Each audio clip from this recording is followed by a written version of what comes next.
And our first speaker is Dr. David Pencheon.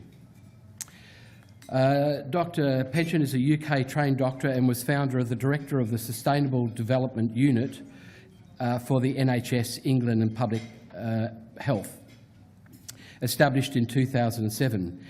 He left the Sustainable Development Unit in January 2018 and is now an honorary professor and an associate at the Medical and Health School at the University of Exeter, UK, and sits on the advisory group to the Wellcome Centre for Cultures and Environments of Health, a newly created transdisciplinary centre. His appointments at University College London and at the Centre for Environment and Sustainability at the University of Surrey, and in 2018 was a visiting lecturer at the University of Sydney here in Australia. The SDU was established to develop organisations, people, tools and policy to help the NHS and its partners across the health and healthcare system in England to fulfil their potential as leading sustainable and low-carbon organisations. The unit shapes policy, conducts research and disseminates the best evaluated practice on sustainable development. It promotes and disseminates, it promotes a systems-based response to the opportunity of sustainable development and the challenges of climate change, and mobilises people and organisations, activating leaders and social movements at every level. It seeks to use the best possible evidence and practice from across the world to ensure that the health system invests appropriately in protection and improvement, prevention and care for current and future generations. The work of the unit aims to ensure that all possible health and social justice benefits are realised and aligned environmentally, socially, culturally and economically. David Pencheon was previously Director of Public Health Observatory in Cambridge from 2001 to 2007. He's worked as a clinical doctor in the NHS, a Joint Director of Public Health in North Cambridgeshire, a Public Health Training Director with the NHS R&D program, and in rural China in the early 1990s with Save the Children's Fund UK. His main interests in areas of research and publication are public and planetary health, climate change, sustainable development, large-scale change, strategy development, and personal, professional and organisational development. His current area of research is how we create the conditions most likely to promote environmental, social, economic sustainability for humans and other living systems.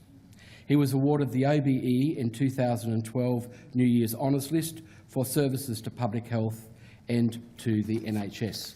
So could you please welcome Dr. David Pencheon, who will see... Sorry. Thank you very much, Richard, for that introduction, and thank you too to Ray and Ujwal for doing all the technical details so I can speak to you now. I hope you can all hear me, and if you're very lucky, you might be able to see me too. What I thought I would do for the next few minutes while you're finishing your breakfast is just tell you a few stories about what we've been trying to do in the UK and many other countries in the world to address the issue that you're sitting down and contemplating now in Queensland. And that is indeed low-carbon healthcare, a curious phrase which, when we first started saying it 10 years ago, people had no idea what we're talking about. But I guess that the reason you're there is because this is now an issue for everybody, every citizen, every professional, every country around the world. And what I intend to do, I hope, is to try and persuade you that the crisis that we're in is not just an environmental crisis, but it's also a health crisis. And not only is it a health crisis, but it's actually a health opportunity in that many of the things we will do to adapt and mitigate and avert the worst excesses of climate disruption will give us immediate benefits for health and health care. And if I haven't persuaded you in 30 minutes, I would have failed. So I'm just going to take you through a few slides.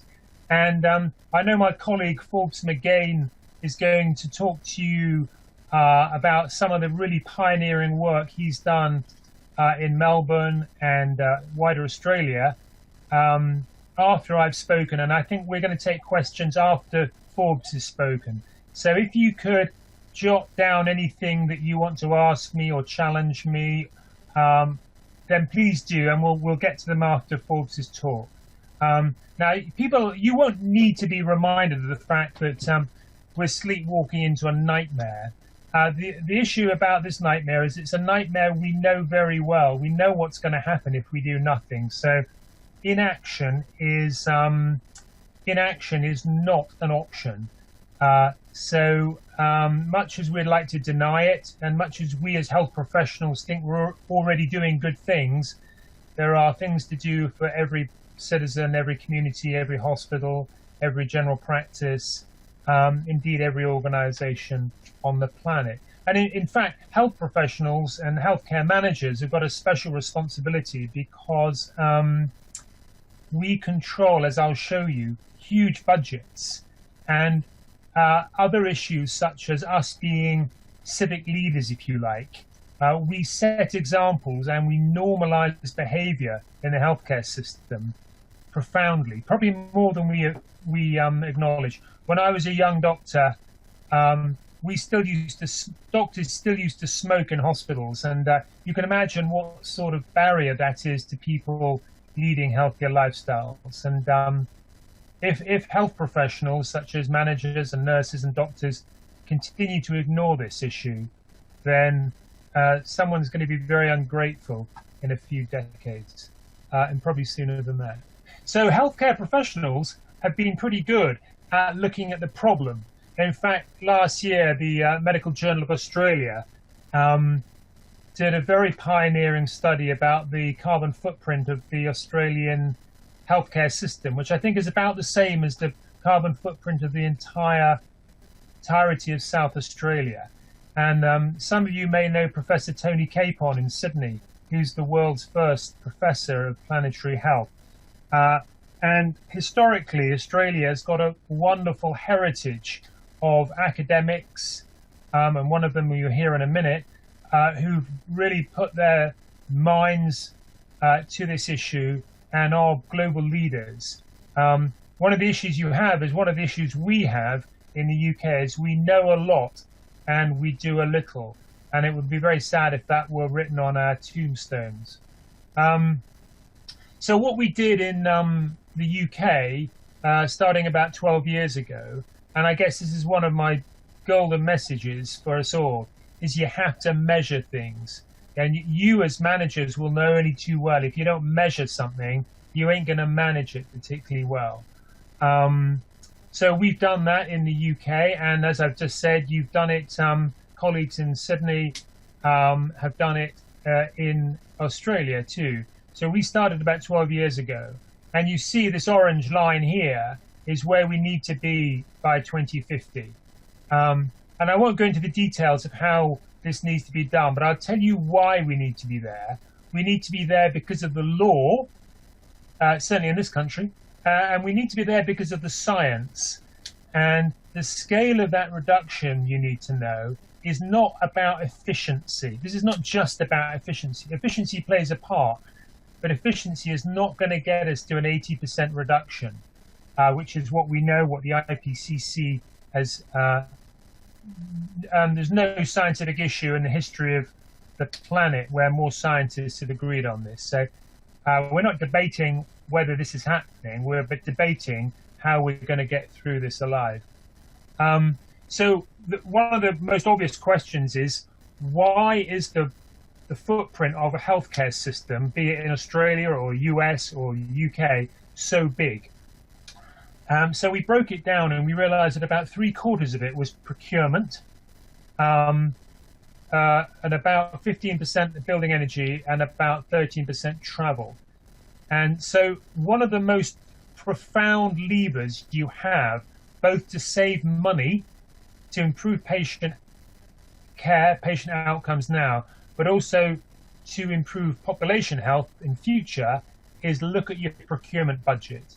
So, and this is the same actually for your houses and your apartments and your families. It's what we buy. It's the stuff we buy. It's not just how we travel or the energy we purchase. Those are important, but it's what we buy. So we wanted to break up that 3/4 into your typical healthcare system.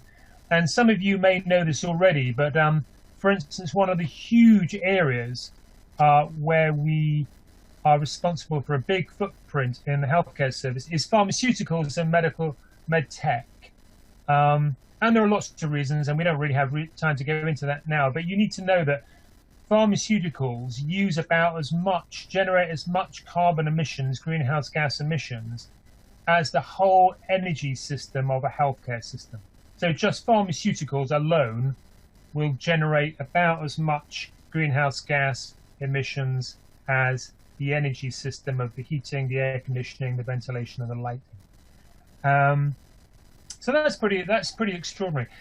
Just one other thing you need to know about pharmaceuticals is if a Martian were looking down on us, they would be absolutely astounded about the business model of pharmaceuticals.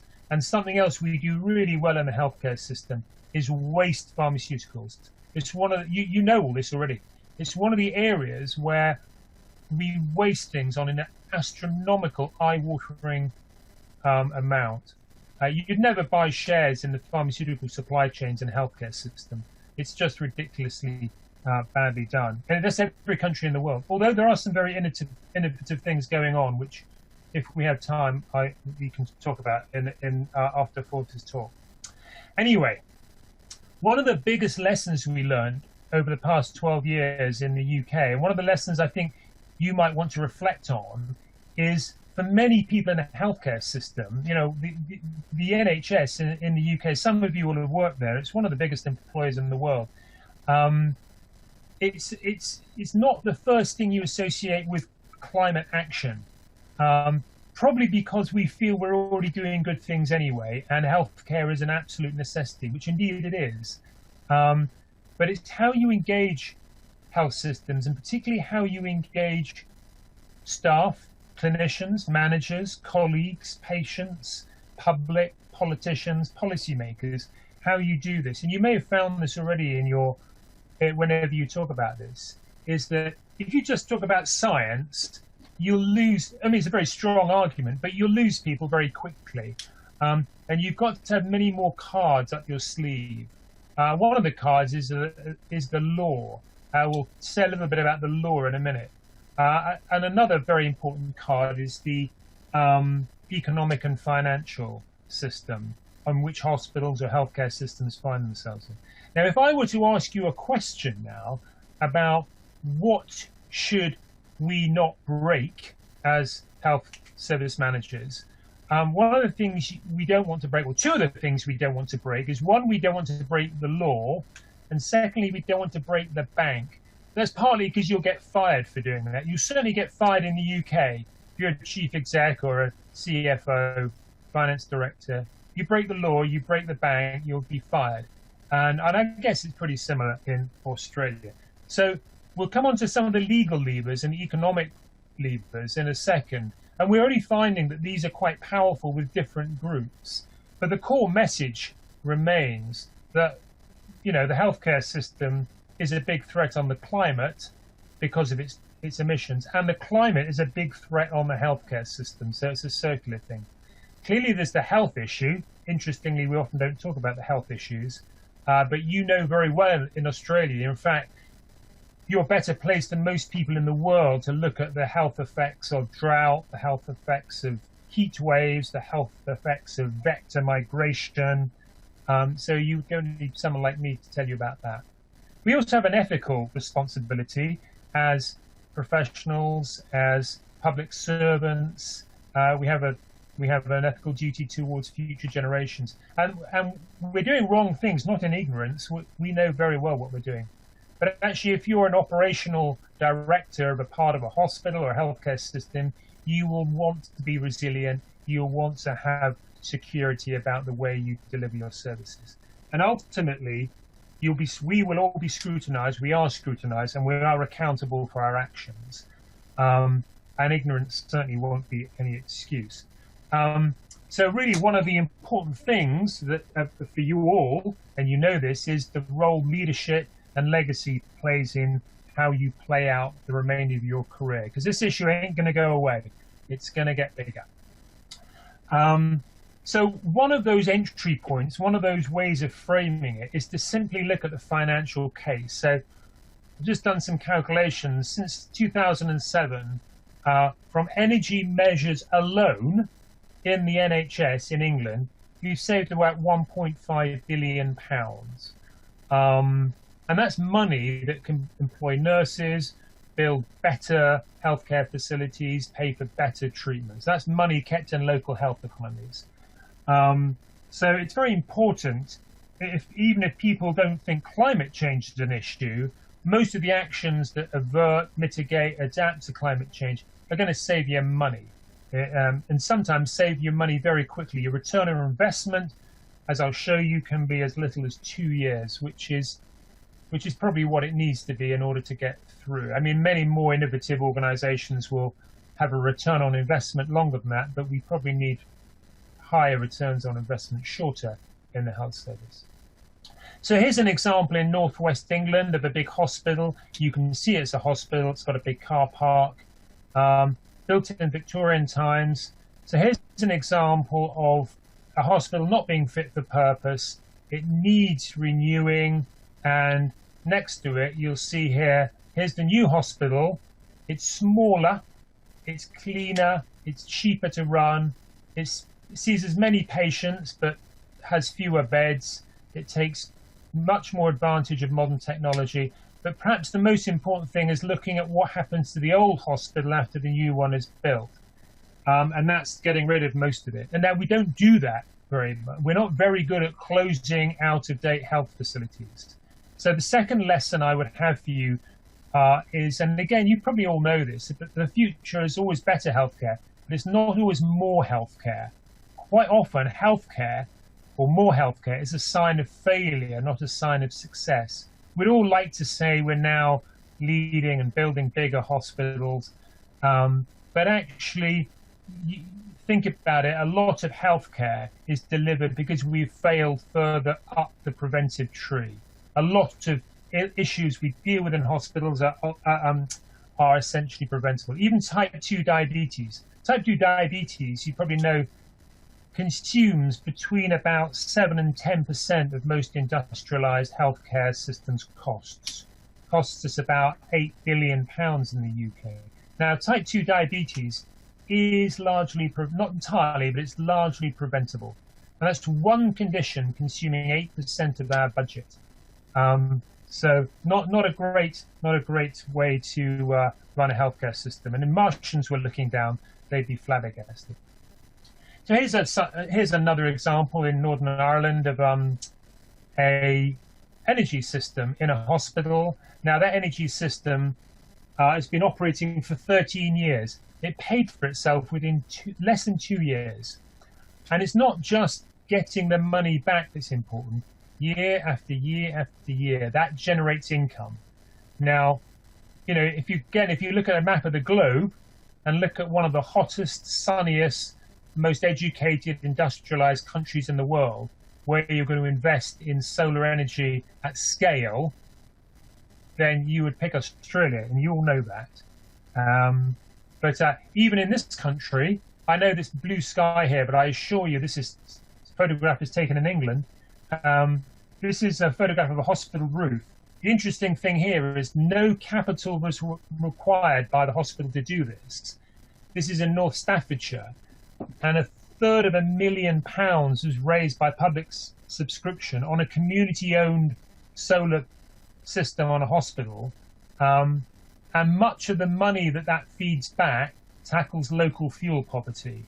Now, the reason I make that point is because not only does it help meet about 8 Sustainable Development Goals, the other issue, which is really interesting, is that we have these public assets like roofs, and the business model, the one of the most innovative things going on in healthcare around the world is different business models of how we fund, how we accredit, how we scrutinize, how we improve the quality of our hospitals. Here's an interesting business model whereby this hospital is innovated, done business with a local charity and the local community to sweat the assets of their roof.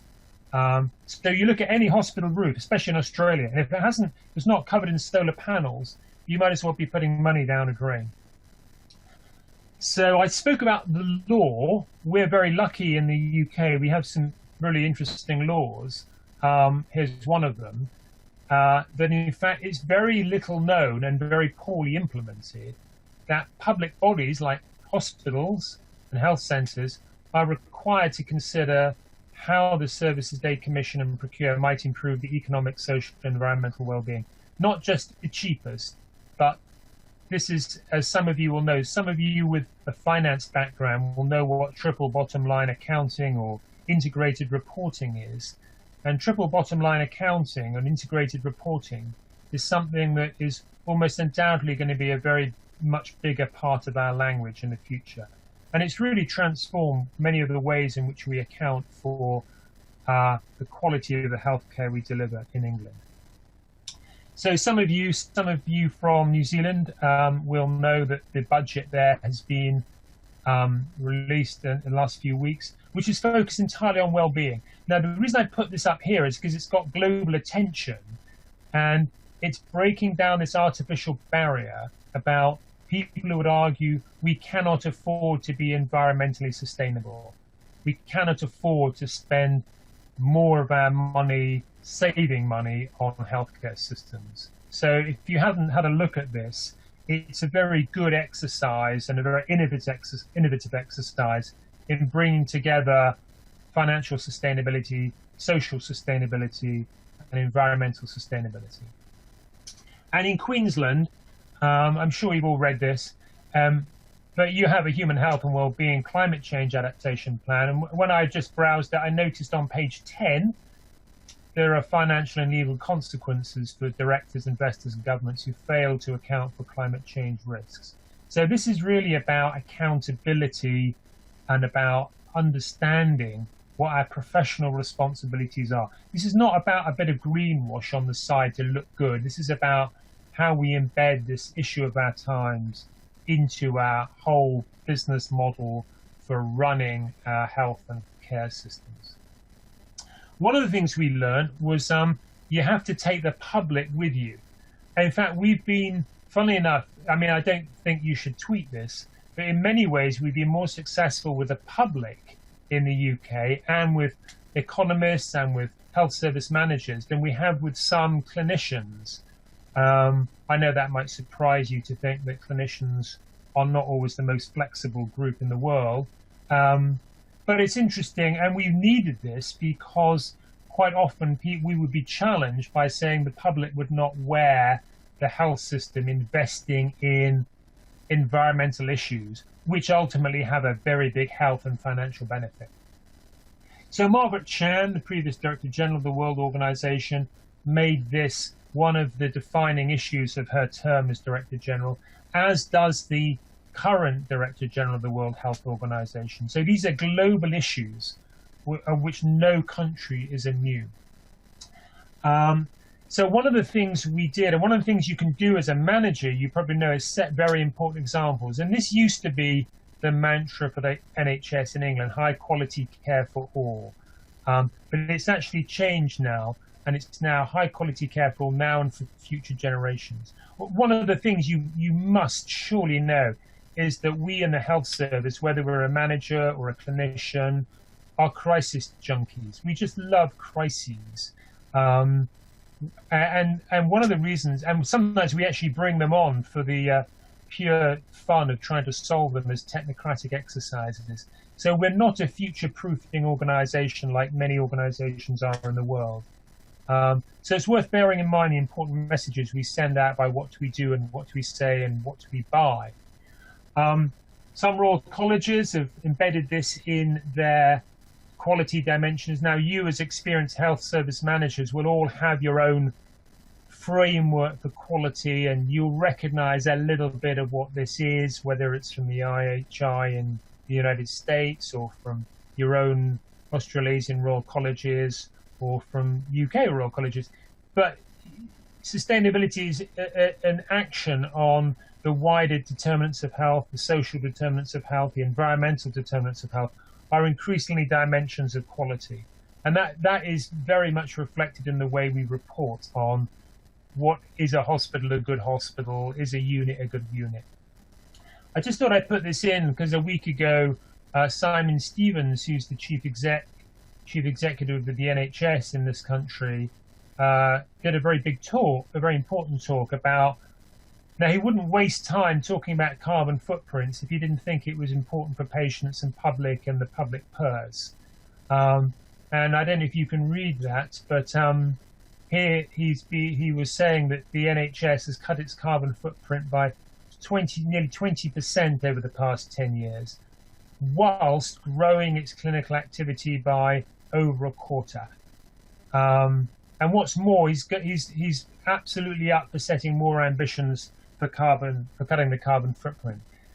And you notice in that last line, very cleverly, what we've been doing is making the environmental improvement for which the health service is responsible for framed in more immediate things, such as air pollution and deaths from asthma, deaths from COPD, unnecessary admissions, unnecessary admissions to hospital through something like air pollution, which is a much more immediate issue for us all. So just to summarize, just to finish off really, some of the things that we've learned, hopefully not too late, and I hope will be useful for you and your discussions with your colleagues and your patients and your accountability mechanisms, is framing this issue to different audiences can be very challenging. You might find a finance manager will be much more interested by the ethical issues. You might find the patient being more interested in financial issues. You can't always predict it. But framing is very, very important. The second, as you will know only too well, is measurement, reporting, and feeding back. I mean, that's a mantra for you anyway, but one of the most important things in the way in which modern reporting systems, especially around finance, is concerned in the health system, is this alignment of financial, social, and environmental reporting.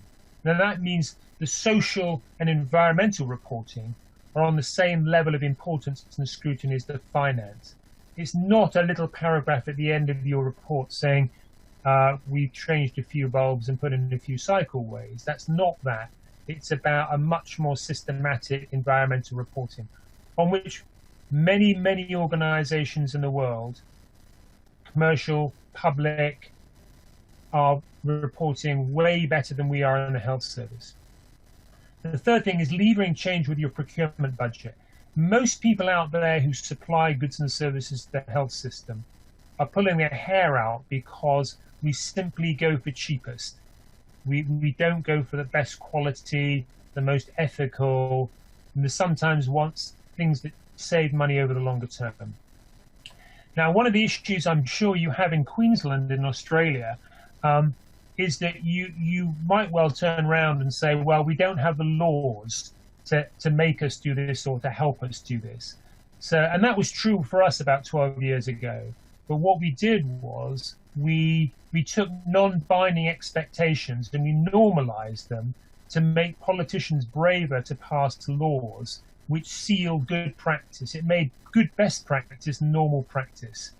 So don't wait for the law. In many ways, you can flex the law and shape the law and give confidence to politicians that are not necessarily going to be vote losers. Fifthly, you've got to engage staff. Staff are your biggest resource.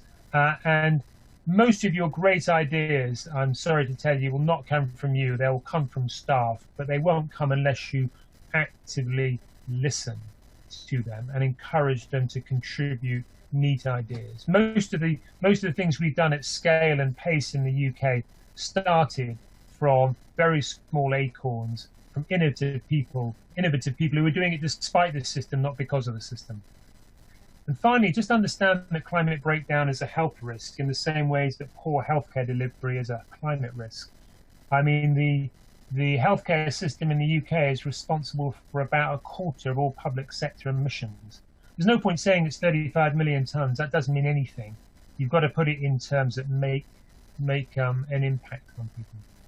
So I thought I'd just finish off with some, because this can be a very worthy subject and it can be a big turnoff. And we all like to stick our heads in the sand and deny it's happening, but it ain't. It is happening. So you've got to lighten up sometimes and make some of your messages much more accessible, so that you realize that you're not a bunch of worthy people who want to make everybody else's life a misery, because it won't make people's life. Most of the actions are fun, they're interesting, they're innovative, they're money saving, they're health saving. So I'm going to stop there. I actually on purpose stopped a little bit early to give Forbes a bit of time and to actually give you more time to ask questions at the end. So I'll stop there, but I'm going to stay online, and then when we've heard Forbes sharing his wisdom and experience and research, then hopefully the technology will allow us to share a few ideas, and for you as an audience to, question, challenge, whatever you like, about some of the things that are going on in other health systems in the world. So thank you very much.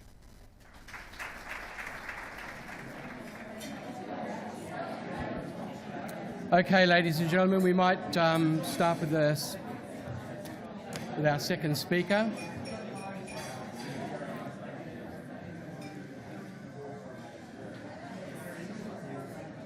All right. So it gives me great pleasure to introduce Dr. Forbes McGain. Dr. Forbes McGain is an anaesthetist and intensive care physician at Western Health, Melbourne. That's in Victoria for us Queenslanders. Beyond clinical work, including organ donation, I hope it wasn't one of yours, he completed a PhD in the field of hospital environmental study in 2016. Forbes holds an associate professorship at the School of Medicine, University of Sydney, in the area of the emerging field of planetary health. Dr. Forbes is also a first-part examiner for the College of Intensive Care Medicine, Australia. He enjoys being involved in research, teaching and education at the hospital, university and beyond. He's currently collaborating with colleagues at the University of Melbourne, examining ways to make hospitals more sustainable. Forbes remains passionate about making seemingly small environmental, financial and social sustainability changes to how we practice medicine that became magnified through every nation's hospitals. Please welcome Dr. Forbes McGain.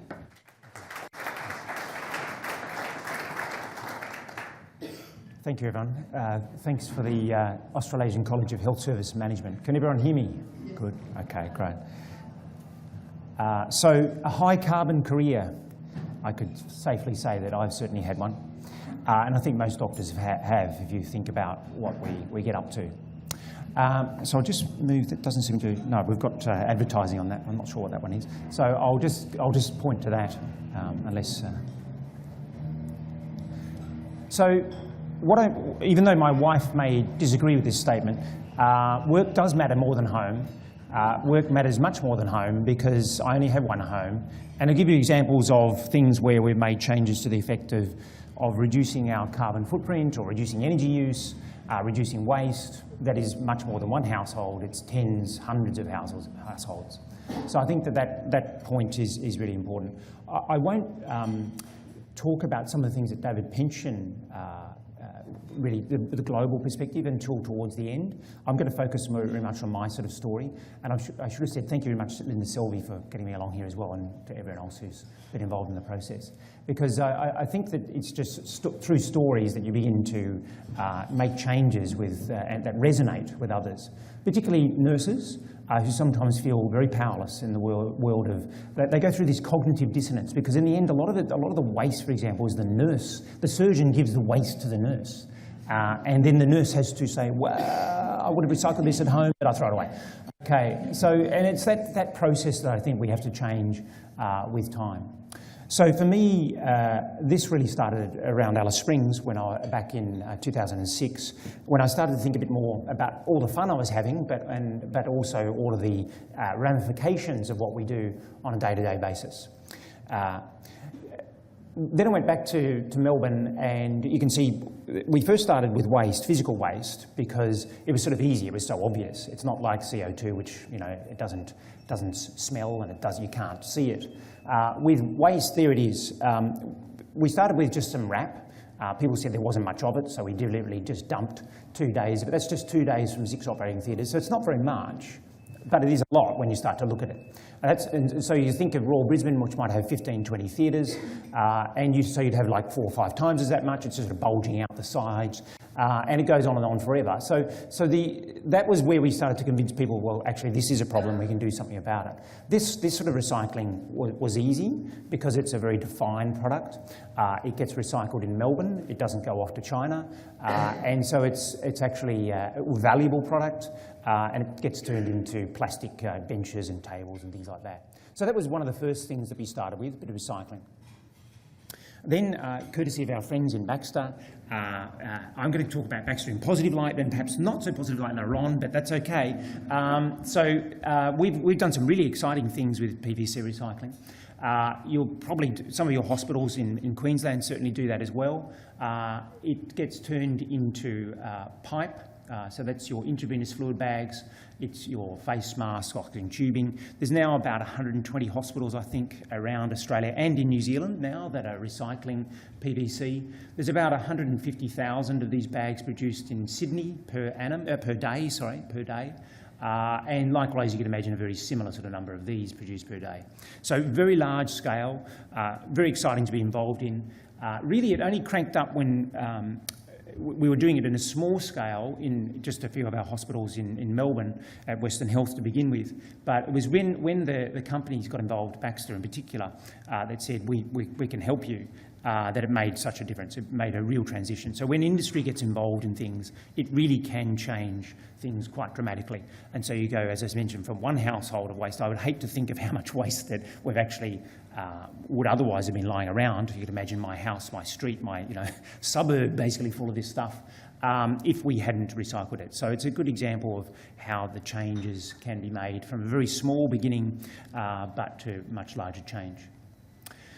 I then want to talk a bit about, in more detail, about our involvement with life cycle assessment. This is a cartoon. Some of you sort of know it as, cradle to grave. So it's basically looking at what is the carbon footprint, what is the water footprint, what is the petrochemical use, how much waste are you producing when you start using different things, and whether that be the glass you've got in front of you, or the ceramic cup, or the steel knives and forks, whether it's thrown away, how far it's transported from around the world. All of those things come into play and can be studied. And it was interesting, it was actually Coca-Cola who did the first commercial life cycle assessment back when man landed on the moon. And they started the process. They were interested in looking at plastic versus glass bottles for their Coke. And they found, in fact, that if you looked at just the carbon footprint alone, then the plastic ones actually had a lower footprint than the glass ones, partly because the unit which you're using, which is a much lighter bit of plastic than a much heavier bit of glass, actually has a low carbon footprint. Now, that was done in the US, and there's all complexities associated with how you do it and where you do it, and we'll get onto that in just a moment and why that matters. But it's just to say that it's a complex area, but it's an area that is gaining increasing traction and only really has come into medicine in the last 10 years. It's much more commonly done in industry because in the end industry is interested in knowing how much financial costs as well as pollution, etc. But healthcare is coming. So what we did, we started very simply because one of my colleagues had, we had these, we were using these at Western Health in the operating theatres. We just simple little trays you can see for where you put your drugs when you're anaesthetising patients. And you also have a bit of cotton, a bit of paper. But we also had these old-fashioned reusable ones in the background, and no one really ever used them apart from green nuts like me. And I said, well, okay, I mean, why don't we all just convert the whole department to go away from these and use these? But someone, as one of my colleagues said to me, my learned elder colleague said, well, washing reusable trays is expensive, uses precious water and dirty brown coal for thermal disinfection. And that's correct. In Victoria, we have very high emitting carbon dioxide. You have black coal here. We have brown coal, which is like dirty, wet, young black coal. It's the worst, basically, source of emissions you can have for electricity in the world. So maybe he was right. Maybe the carbon footprint of this actually is higher than that. So to the next slide will sort of give you just the results, because we don't have time to go through the details and the nitty-gritty. But what I want to show you is in our Romanian flag colours, blue, yellow and red. This blue is the tray here, which is the reusable one. This one, the numbers don't matter too much, just the comparison. And this is our blue tray, just the blue tray there is the yellow. What I'm trying to show you is that really there wasn't that much difference in terms of the carbon footprint, whether you use a reusable or disposable one. And that's because in Victoria, you're based on brown coal. If you're in Tasmania or Europe, or even the US would be probably around here, this blue would be half or a third or a quarter of what it is in Victoria. And so what I'm saying is, as you'll see a recurring theme as we go along here, in Victoria, you're giving the worst case scenario you can have for anything that's reusable, because you have the worst source of energy for carbon. Queensland slightly better, New South Wales about the same. As I said, South Australia would be down here, and Tasmania would be right down here, along with New Zealand. What the other interesting point is, and this is something did surprise me, is this bit of cotton here, a bit of just 3 grams of cotton.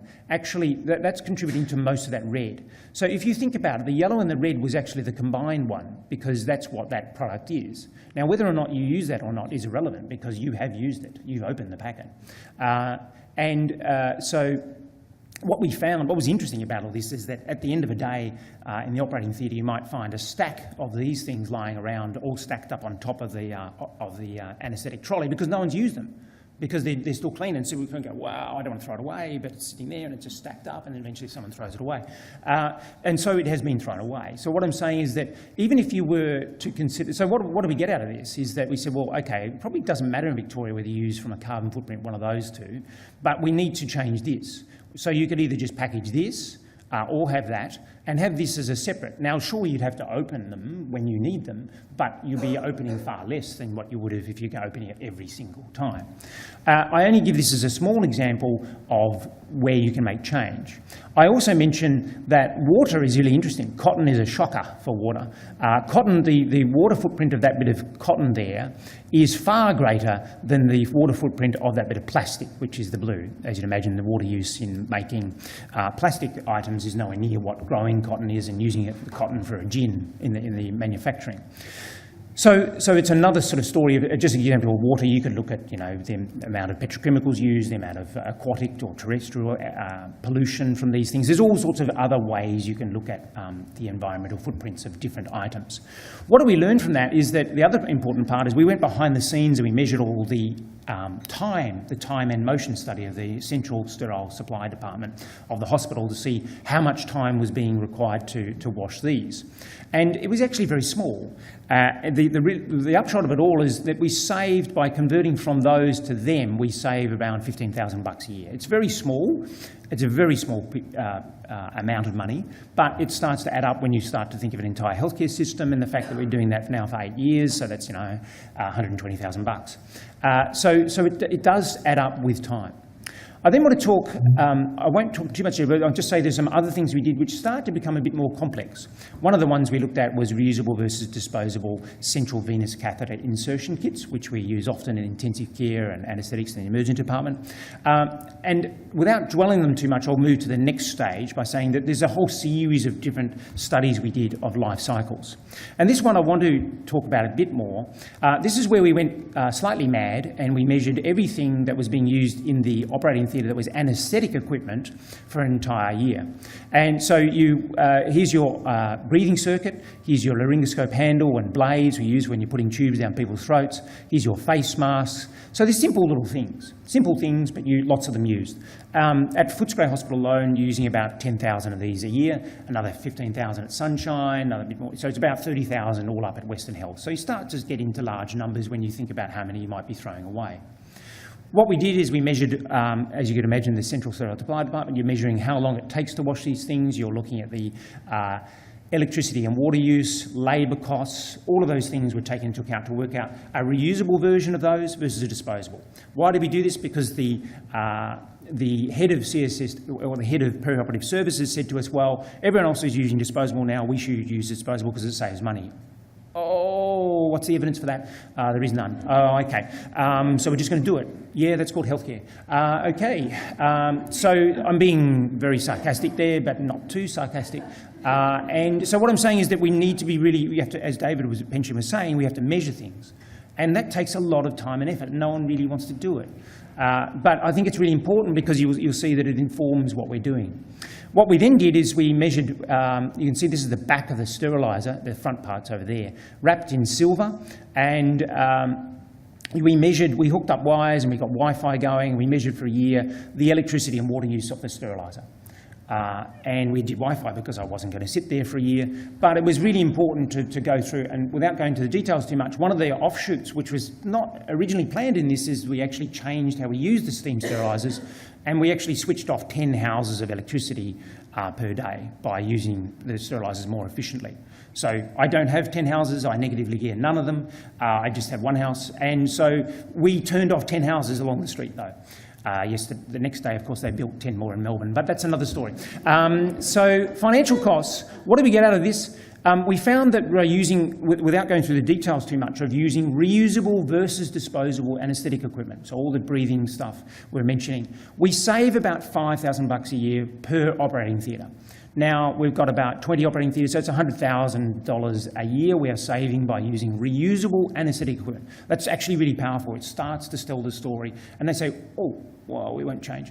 Okay, so we won't change. So we stayed as we were. What's really interesting, though, is the other hospital where we did the comparison with, which is disposable, said, well, we're not changing either.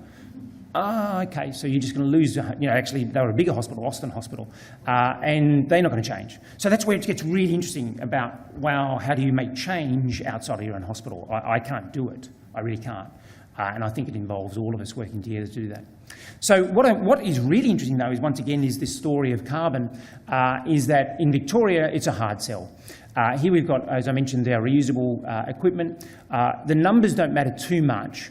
It's just to say the comparison. Here's your reusables in Australia, here's your down the road Austin, which is disposable.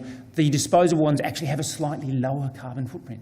It's roughly the same, but it's certainly not better if you use reusable, if you're in Victoria, based on brown coal. Very, very different if you're in Europe. So Europe has, this is us in Victoria, this is Europe. And that's because they have a completely different energy mix. It's basically, as you know, a lot of hydro, a lot of nuclear, and a lot of wind, a bit of solar as well. Even if you're in Trump land, you have less than half the carbon footprint that you have in Victoria, less than half. Since Trump's been in power, there have been 50 closures of coal power stations. Mind you, there have been 50 built every year in Queensland. I will say that it is important. Okay, it is important to think about your energy source. And I only mention this because I'm saying that, it's funny, one of my colleagues said, oh, you Photoshop that. I said, I don't Photoshop anything. I didn't even know how to Photoshop. This is real. So this is why. It's because we're based on coal. Now, look, coal is wonderful for our export business. It's fantastic. But it's a problem existentially.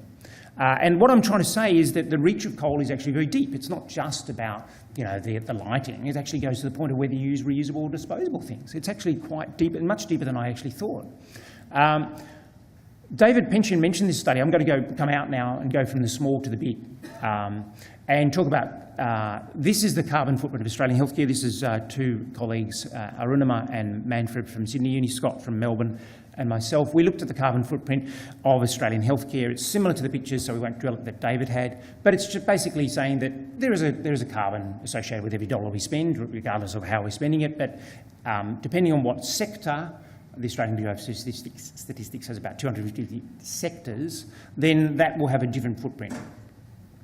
And essentially that Australia's healthcare is about the same as South Australia. So you think of everything that all the crow eaters do in terms of the cars they drive, the planes they fly on, the clothes they wear, the food they eat, the electricity they use. Every single thing that they do is similar to the Australian healthcare carbon budget, as it were. So it's not as big as agriculture. It's about a half of what agriculture is, but it's still big. You can divide sectors up differently, but essentially if you just take healthcare out, it's about South Australia.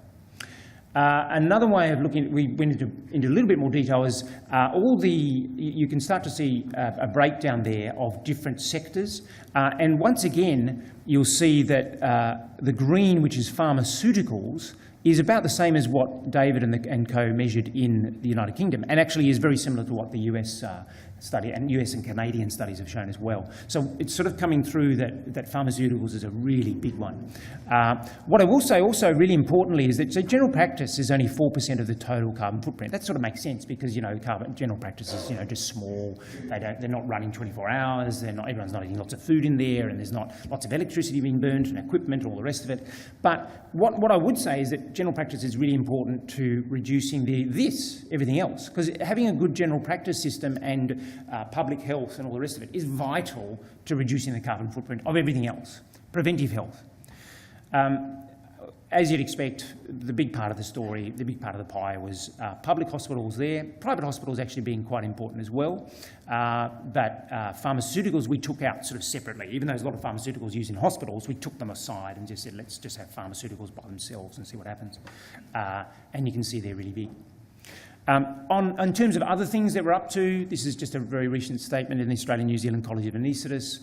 We've got statements on sustainability. And so there are changes that are happening. Certainly this is emulating the good work that's been done in the College of Physicians, for example, the AMA, the Australian Nursing and Midwifery Foundation. Some really good changes that are happening over the last few years to try and promulgate the concept of sustainability, climate change, and making change that we can all do. I don't know if the Australian College of Health Services Management has something. Do they have a statement on sustainability? You do? Excellent. Okay, good. Okay, we'll all look that up. So I would say the next voyage is that coal does permeate everything from the quality of the air we breathe to the rather absurd, I think, situation that reusables end up having a higher carbon footprint than single-use equipment if you're in Victoria. But I think, and I do agree entirely with what David was saying, is that the big picture still is procurement. There's no doubt about that. But I think if we've got to make a change initially, I think changing your energy source is really important because it begins the story of change. What we did is that the next steps away from these little things that we did is we put on the appropriately named Sunshine Hospital. No, it's not the Sunshine Coast, it's Melbourne. We have 300 kilowatts of solar panels. That's the biggest, well, it has been until so far in Victoria. Sale Hospital's now got a bigger one. I know Port Macquarie's got a big system. There's a few in Queensland that've got some good ones going. And I think that's really important. I think it's even more important when you're based on coal because you go away from the worst to suddenly the best in terms of carbon. So even people say, oh, there's not much sun in Victoria. Well, there actually is a lot of sun in Victoria. And also if you go away from brown coal straight to, you jump from brown coal, black coal, natural gas, bang, you're at solar. Suddenly everything changes. That 300 kilowatts of energy is only about 2 or 3% of the actual hospital budget of energy per day. So it's small. It's about 5 or 6 in summer, but it's only 1 or 2, less than 1% in winter. So it's small, but it's payback time 6 years in Victoria. So it shows you that it can be done. I think the other important point about energy sources is that, so I know that Queensland has a carbon target by 2050. I'm not exactly sure if it's carbon neutral or if it's 50% reduction, something along those lines. Victoria's got that as well as an act of parliament, so it's the law.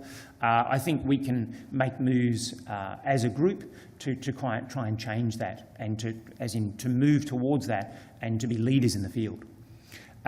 Changing your procurement absolutely is important, and that's a very big and it's a long, slow journey. I will mention also that we've been doing some things with local sustainability action plans, embedding people within the cath lab or within the operating theatre or the dialysis unit. There's all different parts of the hospital that can do things, and this could be the same in many hospitals. Committed, passionate staff. I think we've got a fantastic sustainability officer, Catherine O'Shea. There's work we've been doing with the Global Green and Healthy Hospitals group, as well as CAHA, the Climate and Health Alliance, Doctors for the Environment.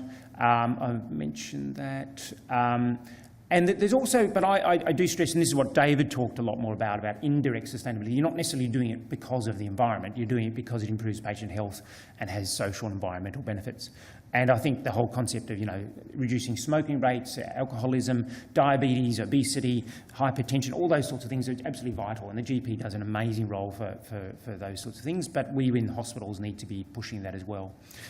People, I presume, know about choosing wisely, really important group to try and emulate to reduce our pathology testing, radiology, etc. Only doing in hospitals what only hospitals can do.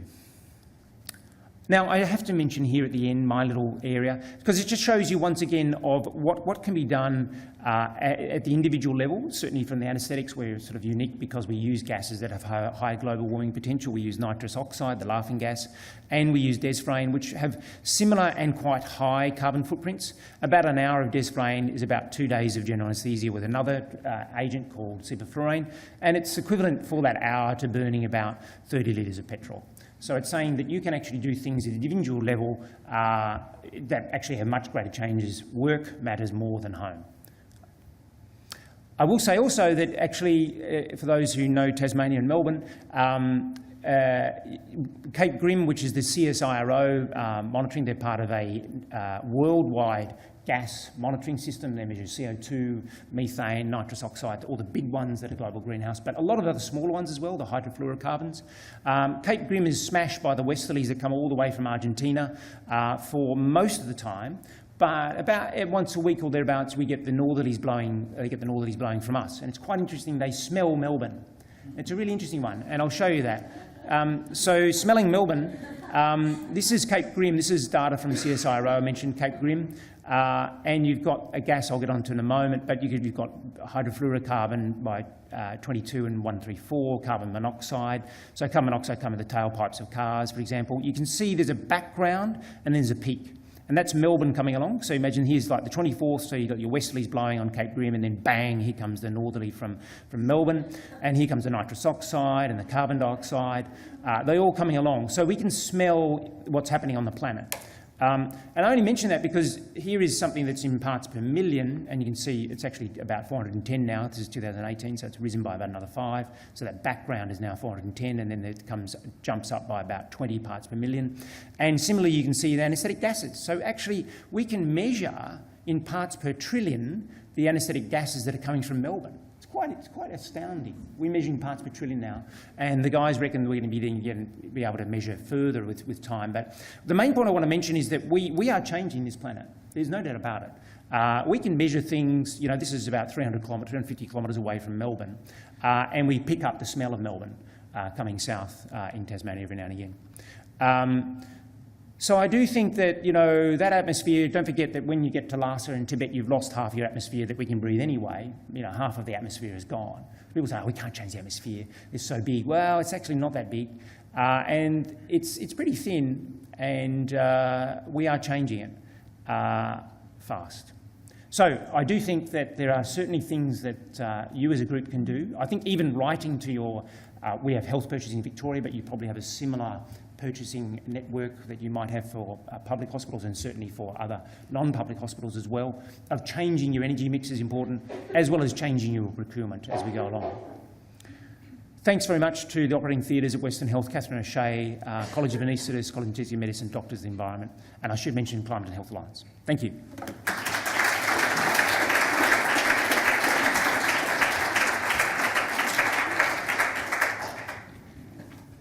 Now, before we head into question time, Jan Fenton from HESTA would like to say a few words about what HESTA's doing in sustainability matters. Thank you, and that's 2 very hard acts to follow, but some really important information that's come from both of those talks this morning. So a quick update on what HESTA are doing to manage the risks of climate change, to reduce environmental impacts and to invest in solutions. HESTA's a responsible long-term investor of our members' superannuation. So we aim to maximise their long-term financial returns while supporting a cleaner and greener future. So how do we do this? By placing importance on understanding how climate change impacts the investments we make for our members on their behalf, whether there be a company producing lots of carbon emissions or a business that may that may be more affected by fires or floods. Part of how we do this is by measuring the carbon footprint of our shareholders. This helps identify the investment risks and the need for our attention. We work closely with our specialist fund managers. They invest for us, and we require them to consider carbon and climate change risks and opportunities when investing. We don't allow our managers to make new investments which support the development or expansion of thermal coal. This is one step towards a world using less carbon. A big part of our approach incorporates considerable investment in low-carbon opportunities like renewable energy, green buildings and groundbreaking clean technologies. But there's more to it than that, and we need to make sure we're doing everything we can. It's also about using our influence as shareholders to drive companies to be more transparent. We want to know more about how they're managing climate change and how they plan to adapt their businesses for a low-carbon future. But we don't do this alone. We collaborate with other big investors. That's where the power comes, at home and abroad, to encourage companies to act more sustainably. Together we have a stronger voice where we can encourage governments and regulators around the world to set policies that encourage green investment. We know that the faster this happens, the better. So there's still more work to do, and we're up for the challenge. It all adds up to a strong long-term growth in our superannuation fund, but more importantly, a cleaner, greener future for our planet. That's a snapshot of what HESTA's doing and how we manage our investments for a cleaner, greener future. Thank you.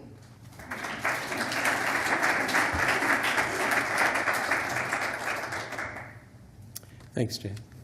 So we may take some questions from the floor of either of our speakers this morning. So if we've got any questions, Ujwal's ready with the microphone.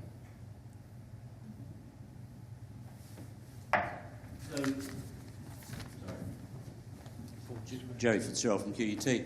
I'm not sure who this question directs to, but I think we've just heard two lovely talks about. One is I'd probably broadly categorise as a top-down, trying to system re-engineering, and the other is bottom-up, starting with local initiatives and building them up and building them up. I wonder whether we know where we are in terms of the big elephant in this state, which is obviously Queensland Health, in terms of its profile, both from a top-down and bottom-up. And then maybe David and Forbes could comment about any advice. But I don't know who can speak on behalf of Queensland Health to say where are we with respect to Queensland Health now, and advice from David and Forbes about, well, what could we do better? Thanks, Jerry. So have we got anybody from Queensland Health that can answer that question? I think we may.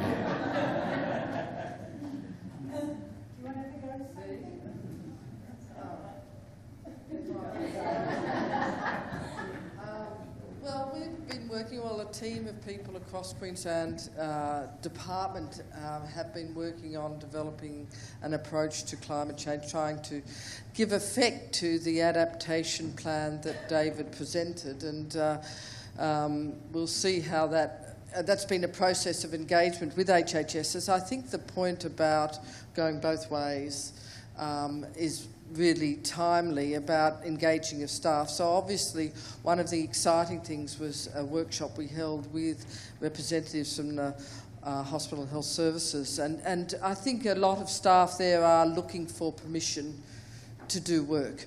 And that was probably the biggest message we got. So there's a lot of commitment and interest. They need permission to do things, and there's some really nice work being done in, for example, Darling Downs is a good example where they've taken it as a priority and started to do a plan. So we're looking, and they presented at this workshop, and I think that's a really nice model for on-the-ground work. And I think from a departmental point of view is putting that together and seeking that permission. So that's those sorts of concepts are with the Minister at the moment, and we're looking forward to how that'll all come out. Thanks, Sophie. David, would you like to respond to that from your end? Yeah, I'd love to respond. I need someone to summarise the question a bit more succinctly, so I can hear it properly, I'm afraid. Well, yeah. Well, the question was more about what Queensland Health is doing in terms of the sustainability, and also the two different approaches that one that you've spoke about in your talk, which was really a top-down approach, and the bottom-up approach that was more provided by Forbes. Yeah, I'm afraid I didn't get that. I need someone to come really close to the microphone, I'm afraid.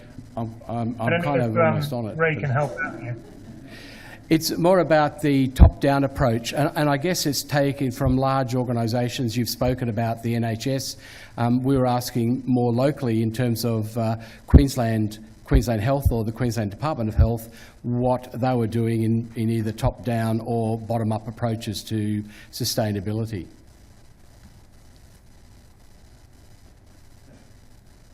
Could I help? Maybe we could re-engineer that question on the basis of what is the right mix between top-down policy-driven approaches and initiative-driven local enthusiasm, energy, etc. up. Is there a right mix? Or I assume we all agree that you need to do both, but the question is, how do you get that mix? And I think the lovely Sophie's comment about permissiveness is actually a good start. It's okay to do it. You know, you don't have to wait for us to centrally drive policy. Sure. Can you hear that? I think the question, if I'm correct in interpreting it, I think the question is something like, what's the correct balance between top-down initiatives and bottom-up initiatives? That's right. So I'll try and answer that, because that's in itself an interesting question, and apologies if it's not exactly the right question. But in most of these debates, when someone says, is it better to do A or B, the answer is nearly always do both.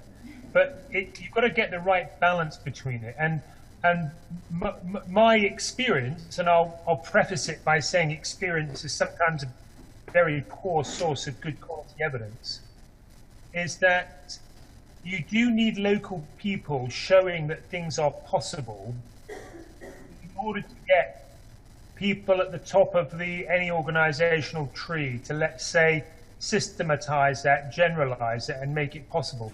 Most innovation, in my limited experience, is about not doing whizzy things, but about removing barriers that stop more people doing great things.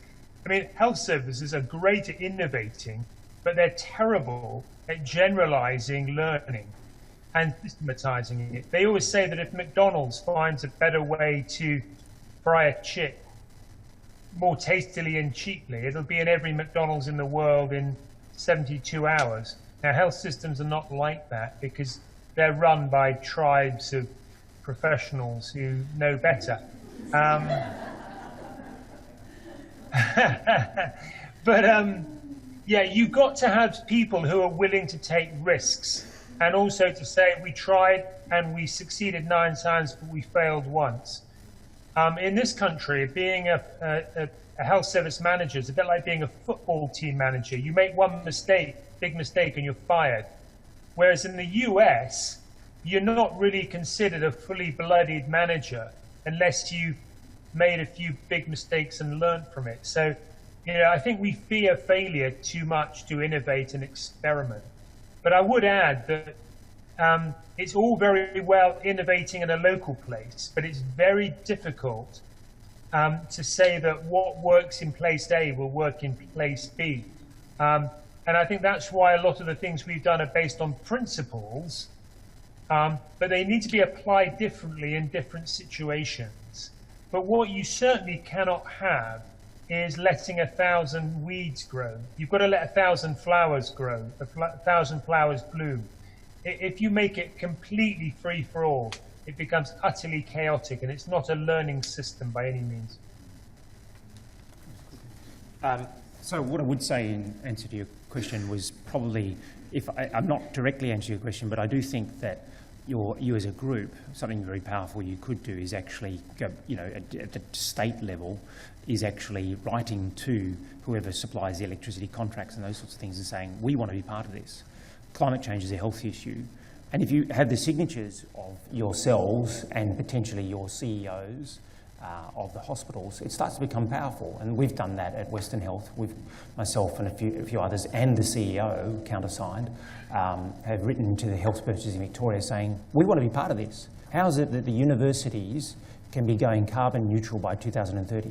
How is it Telstra and Monash University can be carbon neutral by 2025? But we are going to be, what, a 5% reduction by 2023?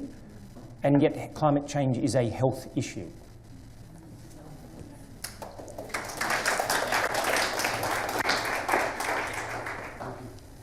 Any other questions for our speakers? 1, 2, 3. Thank you very much for 2 fantastic talks. I just thought that model from Antrim in Ireland was particularly innovative because it was also a community and a hospital partnership that led to a win-win situation. And I wonder how we can start to think about things like that a bit more, where we're not just looking within the healthcare system, but also in terms of partnerships with communities. Any thoughts there? So I'll let David speak as well, but certainly Kuwirup in Victoria, about an hour and a half drive east of Melbourne, they've got a similar sort of model with solar panels, with vegetable gardens, with involving the community. There are things out there. It tends to be more at the smaller local regional levels in country areas, perhaps a bit like Antrim in Northern Ireland. It's not Belfast. So it's those sorts of things tend to thrive more in that area. We've been trying that at the megalopolis, Western Health, and it's much harder to do, but there are some little gardening projects and that sort of thing that can be done as well, but it's a bit harder at the big hospital level. But yeah, certainly regional hospitals are doing good things. David might want to respond to that as well.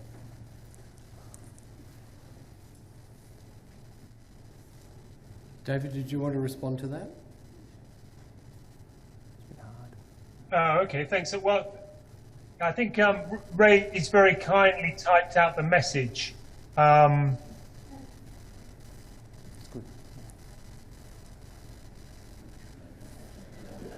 I think one of the problems with win-wins, I mean, I appreciate your question. One of the problems with win-wins is that we always look at things as trade-offs. We tend to look at the cost and the risk and the benefit. And when you present something as a win-win, and in the field of climate change and health, as Forbes has probably explained, it's absolutely full of win-wins. Win-win for the climate, win-win for money, win-win for personal and public health. People always get a bit suspicious, saying, this can't be true, it can't be true. But actually, that's why numbers are so very, very important. And you've got to quantify things so that although a good narrative will engage the heart, good numbers will engage the mind. And different people are engaged heart or mind, and sometimes both. So, yeah, you've got to be very confident on the win-win. But I would go back always in framing any proposal or any issue or anything you want to replicate is listen to people as to what their priorities are. It's very important. One of the worst things we do is poor listening in terms of what people's entry point is, whether it's the law or the money or the health or the ethics or the ethics or the scrutiny or the legacy. Try and listen to people that you're trying to engage on this issue, and eventually they will tell you what interests them. And I think you've got to be very good at framing your win-win in a way that engages the people or organisation or board or whatever you're trying to do business with. Last 2 questions. We're running out of time. Sophie, and then we'll come back to you. Yes, my question is about your point that you should monitor the change that you're making. And could you explain a little bit more how you went about that with such a big system as the NHS?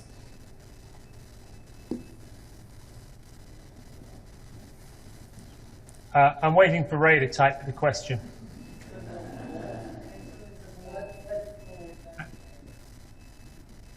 If folks can answer it, that'd be great. Oh, that was. I'm not avoiding it, I just can't hear it. I mean, it was aimed perhaps for the NHS, but what I would say is that, so at different state levels, there certainly are reporting data now. Certainly in Victoria required, each hospital is required to report on, waste production, that sort of thing. And certainly, as you know, there's the National Greenhouse Emissions Reporting sort of scheme. There are some reporting systems out there. And I think that they're the baseline for making change, but I think that what's perhaps missing still at the moment is that, so even though like in Victoria we've got, to be carbon neutral by 2050, oh goodness, how are we going to get there? That's where we're missing, and I think that needs buy-in from groups such as yours and the CEOs of hospitals to say, once again, we want to be part of this show. We're really keen. Can you help us to do that? Can the Department of Health work with us as CEOs at boards, etc., to make this change? Now we've got reporting going on, and actually we're still going up because our population's rising and we're still doing more stuff. How are we going to change? How are we going to turn this around? That may not be directly answering your question, but I think that's where a lot of it will be. And I think we've got one. Well, David, did you want to make a comment? The tools for reporting that's a very good example of something that starts locally but gets taken up. When we encouraged the National Agency for Reporting to do this, they looked at us as though we were crazy. But when we demonstrated that some places were already doing it in the NHS, then you can give confidence to people at the top of the tree that people at the bottom of the tree don't always mind doing these things. I mean, in the NHS, people are paranoid about asking managers to do yet more bean counting. But it's not whether you do more bean counting that's right or wrong. It's whether the bean counting is productive in terms of better use of resources or better health outcomes. And once you find a trust or a hospital or anyone who's doing very good, honest, explicit reporting of what they're trying to do, and particularly what we need to understand in health services is that there are good, validated, globally approved methods of reporting on emissions and sustainability and waste and all these things. You don't need to reinvent reporting mechanisms. There are global standards which you can just take off the shelf. And that's particularly important because if everybody starts measuring it in different ways, then we're in a complete mess in terms of comparability. So the global standards are there, we should use them, and we should experiment, and we should be very open about how difficult it is, and use the wisdom of crowds to get it right quickly. Perhaps one place to start might be the Australian Health Care Agreement between the Commonwealth and the state. Our last question. Thank you. Thank you very much for really interesting talks. I'll try and keep this quick. I'm from outside the health industry. So going back to David's presentation where he said, I think it was about 72% of the carbon footprint came from procurement. I just wanted to know what success you've had in integrating sort of secondary benefits around sustainability within procurement guidelines. Okay. While we're waiting for David as well. So when you say secondary benefits, you might mean like financial? Environmental, carbon, things around sustainability, are they integrated into the decision making in those procurement decisions? Thus far, no. That's slowly changing. So certainly, I can only really report from Victoria. So the Health Purchasing Victoria, which has most of the big contracts for electricity, for example, or buying paper or products, those sorts of things, not specific surgical things so much. But yeah, thanks for that question that Ray's just typed up about. Okay, thanks for that question that Ray's just typed up about procurement benefits. If you're interested in the secondary benefits, one of the things you should really look at, I didn't have time, I didn't put it in my talk, but one of the things you should really look at is the added social value that healthcare delivery provides, that again we don't really quantify. It's been really well done in certain parts of the world. I know that in Preston in northwest England, it's been done very well, and it's also been done by the Democracy Collaborative in the United States, where they've measured three things. For those of you who don't know about the social value of healthcare, it's really defined as the benefits that healthcare bring to a community over and above direct healthcare. And that means things like employment, procurement, partnership with other organizations, especially procurement. And if you look at any city, if you look at a city like Brisbane, for instance, you'll find that if you combine the local government with the universities, with the healthcare system, you'll probably have a procurement budget that can absolutely flex markets if they choose to work together in the sense of partnership. And that social value is worth a huge amount. So if you Google Democracy Collaborative and look at what's happened in places like Pittsburgh, you'll see that hospitals have really done a huge amount to reduce illness, preventable illness, by employing in better ways, more locally employed people from ethnic and minorities, all sorts of things. So look that up. Look up the Democracy Collaborative and look up secondary procurement in Preston in northwest England. Just Google them and you'll find some really nice, neat answers to your question. Just going to say, thanks, David. What I was going to say is that, a lot of those things are not necessarily measured that easily, and I think a good example is, whether it's recycling or you're reducing stuff, then there's this unmeasured social impact that, I think particularly nurses enjoy the fact that they're not wasting so much. But it's a whole area I'd love to study, to collaborate on, to look at how we could actually quantify or even just qualify that information. I think it's really important. Thank you.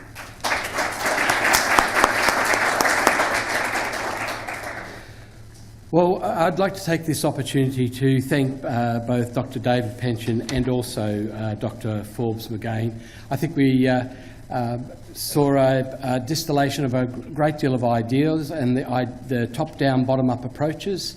Certainly, these speakers gave two different but very complementary perspectives on this, and I think it's great that the college is starting to have this kind of discourse. So without further ado, David, I can't kind of send you over some fine Australian wines, but I'm coming over to the King's Fund in August, so either or my colleague Kate may be able to deliver you a nice one of these bottles. But in the meantime, Forbes would like to offer you this small token of our thanks for your time today.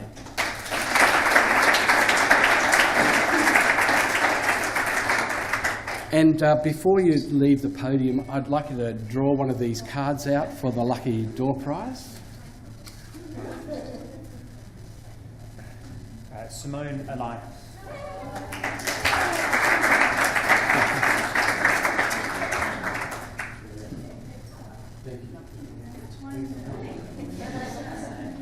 Now, before we break, there's another session after this, but if I could ask you all to complete the online evaluation form. We really use this to try and make these breakfasts as relevant as possible to our members and fellows.